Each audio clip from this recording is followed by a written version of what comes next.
राम लक्ष्मण परशुराम संवाद।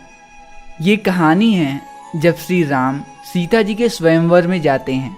स्वयंवर की शर्त थी कि जो भी महापुरुष भगवान शिव के धनुष में प्रत्यंजा मतलब धनुष के धागे को बांध पाया, सीता जी उसे ही अपने पति के रूप में स्वीकार करेंगी। अब एक एक करके सारे राजा महाराजा कोशिश करते हैं, लेकिन धनुष में प्रत्यंजा चढ़ाना तो दूर की बात, कोई भगवान शिव के धनुष को हिला भी नहीं पाता। आखिरकार श्री राम की बारी आती है और वो जैसे ही धनुष में प्रत्यंजा चढ़ाते हैं, धनुष टूट जाता है। धनुष टूटते ही हाहाकार मच उठता है। आसमान में बादल गरजने लगते हैं और तो और समुद्र में सुनामियां आ जाती हैं। ये देख भगवान शिव के परम भक्त परशुराम जी सब समझ जाते हैं और वो सभा में आकर कहते हैं, कौन है वो जिसने शिव के धनुष को तोड़ने का दुस्साहस किया। जिसे सुन श्री राम कहते हैं, नाथ शंभुधनु बंज निहारा, हो ही क्यों एक दास तुम्हारा।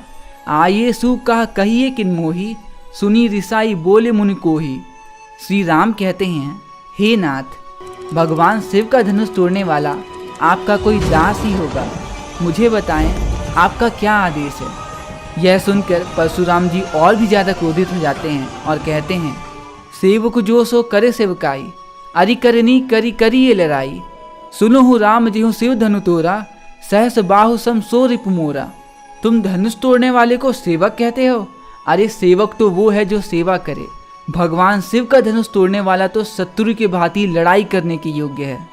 सुनो राम, जिसने भी भगवान शिव का धनुष तोड़ने का दुस्साहस किया है, वो सहस बाहु की तरह मेरा दुश्मन है। इसके बाद आगे परशुराम जी कहते हैं, सो बिलगाओ बिहाई समाजा, ना तुम्हारे जाही सब राजा।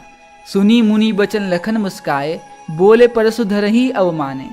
तो अब एकदम गुस्से में आकर परशुराम जी कहते हैं, जिसने भी भगवान शिव का धनुष तोड़ने का दुस्साहस किया है वो अलग हो जाए, वरना बेवजह ही यहाँ उपस्थित सारे राजा महाराजा मारे जाएंगे।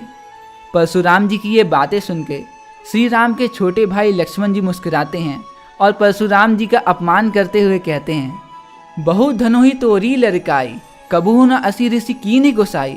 ए ही धनु पर ममता के हुए हेतु, सुनी रिसाई कह भृगि कुल केतु। लक्ष्मण जी कहते हैं, मुनिवर, हमने बचपन में तो ऐसे बहुत से धनुष तोड़े हैं, आपने तब तो कभी इतना गुस्सा नहीं किया, फिर इस धनुष से आपको इतनी ममता क्यों है? लक्ष्मण जी की ये बातें सुनकर परशुराम जी क्रोध से कहते हैं, रे नृप बालक काल बस, बोलत तो ही न संहार। धनु ही सम त्रिपुरारी धनु, विदित सकल संसार। परशुराम जी लक्ष्मण जी को कहते हैं, अरे बालक, तुम्हारे सामने स्वयं काल खड़ा है, थोड़ा संभल के बोलो। सारे संसार को पता है ये धनुष कोई आम धनुष नहीं, स्वयं भगवान शिव शंकर का धनुष है। परशुराम जी को गुस्सा देख लक्ष्मण जी कहते हैं, लखन कहा हंसी हमरे जाना, सुनहु देव सब धनुष समाना। का क्षति लाभ जुन धनुष तोरे, देख राम नयन के भोरे। मतलब मुनिवर, हमारे लिए तो सारे धनुष एक ही समान हैं, और ये धनुष तोड़ के भला हमें क्या फायदा होगा? हाँ। और राम जी की झुकी हुई आंख देखकर लक्ष्मण जी आगे कहते हैं, छुअत टूट रघुपतहु न दोसु, मुनि बिनु काज करिए कतरोसु। बोले चितै परसु की ओरा, रेसठ सुने ही सुभाव न मोरा। अरे ये धनुष तो श्री राम के छूते ही टूट गया मुनिवर, इसमें उनका कोई दोष नहीं, आप तो बेवजह ही गुस्सा कर रहे हैं। ये सुन के परशुराम जी अपने फरसे की तरफ गुस्से से देखते हैं और कहते हैं, अरे बालक, तुम मेरा स्वभाव नहीं जानते। और कहते हैं, बालक बोले बधै नहीं तो ही, केवल मुनि जड़ जान ही मोही। बाल ब्रह्मचारी अति कोही, विश्व विदित क्षत्रिय कुलद्रोही। परशुराम जी कहते हैं, जाओ, मैं तुम्हें बालक समझकर नहीं मारता। तुमने क्या मुझे कोई आम ऋषि मुनि समझ रखा है? अरे मैं तो बचपन से ब्रह्मचर्य जीवन का पालन करने वाला बहुत ही क्रोधी व्यक्ति हूँ और दुनिया में क्षत्रिय कुल के शत्रु के नाम से फेमस हूँ। इसके बाद परशुराम जी अपनी तारीफ में एक दो लाइन और कहते हैं, भुजबल भूमि भूपि बिनु कीना, विपुल बार महादेव निदीना। सहस बाहु भुज छेद निहारा, परशु बिलो की महीप कुमारा। परशुराम जी कहते हैं, बालक, तुम्हें ज्ञान नहीं, न जाने कितनी बार मैंने अपनी इन भुजाओं के बल पर पृथ्वी के सारे राजाओं का वध कर इसे ब्राह्मणों को दान कर चुका हूँ। ध्यान से मेरे इस फरसे को देखो, इन्हीं से मैंने सहस बाहु की दोनों भुजाओं को काटकर शरीर से अलग कर दी थी। अपने तारीफों का पुल बांधने के बाद परशुराम जी लक्ष्मण जी को धमकी देते हुए कहते हैं, मातु पितहु जनि सोच बस, करिसी महिष किशोर, गर्भानी के अर्भक दलन, परसु मोर अति घोर। अरे ओ राजा के बालक, अपने माता पिता के बारे में सोचो। मेरा फरसा बड़ा भयानक है, गुस्सा आ गया ना तो पेट में पल रहे बच्चे का भी नाश कर देता है। परशुराम जी की ये क्रूरता से भरी बातें सुनकर लक्ष्मण जी हंसते हुए कहते हैं, बिहसी लखनु बोले मृदबानी, अहो मुनिसु महाभटमानी, पुनि पुनि मोहि दिखावक उठारू, चाहत उड़ावन फूक पहारू। मुनिवर, लगता है आप खुद को बड़ा भारी योद्धा समझते हैं और ये बार बार मुझे अपनी ये कुल्हाड़ी क्या दिखा रहे हो? हाँ, आप बातें तो ऐसी करते हो जैसे फूक कर ही पहाड़ उड़ा दो।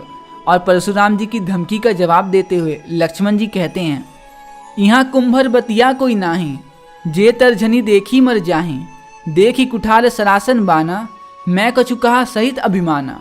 अरे मुनिवर, यहाँ कोई छुई मुई मतलब टच मी नॉट थोड़ी है जो आपकी उंगली देख कर ही मर जाए।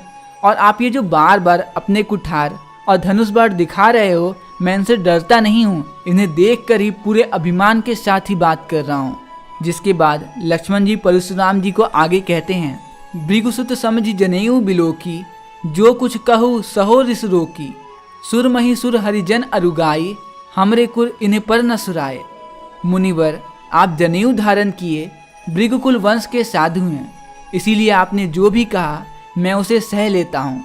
हमारे कुल में देवता, ब्राह्मण, भगवान के भक्त और गौ माता के ऊपर अपनी वीरता दिखाई नहीं जाती।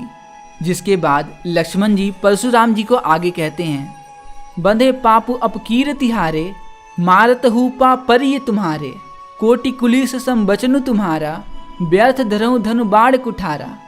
मतलब हम ब्राह्मणों पे अपनी वीरता नहीं दिखाते क्योंकि इन्हें मारने पे पाप लगता है, और जो कि आप ब्राह्मण हैं तो आप हमें मार ही क्यों ना दें, तब भी आप पैर पड़ने योग्य हैं।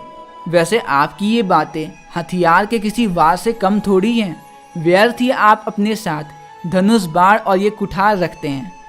आखिरी की इन दो साखियों में लक्ष्मण जी परशुराम जी को कहते हैं, जो बिलो की अनुचित कहेऊ, क्षमहु महामुनि धीर, सुनी सरोस भृगुवंश मुनि, बोले गिरा गंभीर। हे महामुनि, अगर आपको लगता है मैंने कुछ गलत कहा तो मुझे क्षमा कर दीजिए। यह सुनकर परशुराम जी बहुत ही गंभीर हो जाते हैं। तो बस यहीं पे ख़त्म होता है हमारे ये प्यारा सा चैप्टर। मिलते हैं अगली वीडियो में अगले चैप्टर के साथ। देखने के लिए प्लेलिस्ट में क्लिक करें और तब तक के लिए दीजिए मुझे इजाज़त। नमस्कार।